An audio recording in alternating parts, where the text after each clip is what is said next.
છોટાઉદેપુર ઓરસંગ નદીમાં ઘોડાપુર આવ્યું છે। ઉપરવાસમાં ભારે વરસાદને પગલે પાણી આવ્યું। વરસાદને પગલે ઓરસંગ નદીમાં પાણીની ભારે આવક થઈ છે। છોટાઉદેપુર નજીક ચેકડેમ ઓવરફ્લો થયું। સિઝનમાં પહેલીવાર ચેકડેમ પાણીમાં ગરકાવ થયો। તો આ દ્રશ્યો આપ જોઈ રહ્યા છો ઓરસંગ નદીના છે। છોટાઉદેપુરમાં આવેલી ઓરસંગ નદીમાં ઉપરવાસમાંથી સતત નવા નીરની આવક થઈ રહી છે, કારણ કે ઉપરવાસમાં પણ સતત વરસાદ વરસી રહ્યો છે।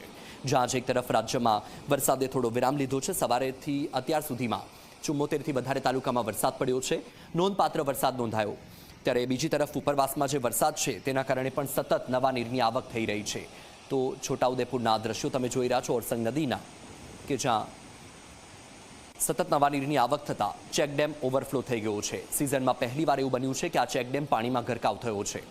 ઓરસંગ નદીમાં હાલમાં ઘોડાપુરની પરિસ્થિતિ સર્જાઈ છે। ઉપરવાસમાં ભારે વરસાદ છે અને ભારે વરસાદને પગલે સતત નવા નીરની આવક થઈ રહી છે। તો વરસાદને પગલે ઓરસંગ નદીમાં ભારે પાણીની આવક થતાં ચેકડેમ ઓવરફ્લો થયો। આ ચોમાસાની સિઝનમાં પહેલીવાર આ ચેકડેમ પાણીમાં ગરકાવ થયો છે। તો છોટાઉદેપુરમાં ઓરસંગ નદીમાં સતત નવા નીરની આવક થઈ રહી છે। તેના કારણે એક તરફ ઘોડાપુરની પરિસ્થિતિ થઈ છે, ચેકડેમ પણ ઓવરફ્લો થયો છે। તો જે સ્થાનિક લોકો છે તેમનામાં પણ ખુશીનો માહોલ છે, કારણ કે સિઝનમાં પહેલીવાર આ ચેકડેમ ઓવરફ્લો થયો।